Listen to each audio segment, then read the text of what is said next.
माडा कोकण मंडळातर्फे 2147 सदनिका आणि 117 भूखंड विक्रीसाठी संगणकीय सोडत। ठाण्यामध्ये डॉक्टर काशीनाथ घाणेकर सभागृहामध्ये उपमुख्यमंत्री एकनाथ शिंदे आणि परिवहन मंत्री प्रताप सरनाईक यांच्या उपस्थितीमध्ये काढली सोडत।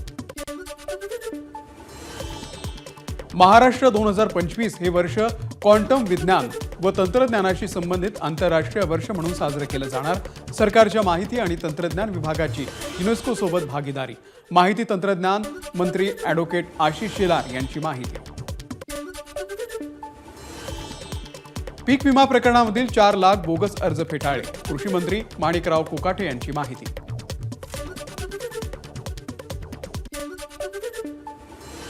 मुंबई नाशिक महामार्गावरती प्रचंड वाहतूक कोंडी। वाहनांच्या लांबच लांब रांगा। मुंबई नाशिक महामार्गावरती नाशिकच्या दिशेने जाणाऱ्या ट्रकचा अपघात झाल्यानं वाहतूक कोंडी।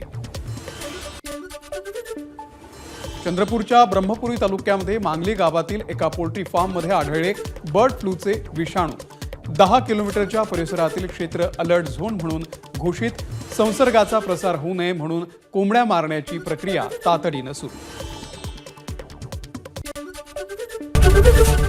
एबीपी माझा, उघडा डोळे बघा नीट।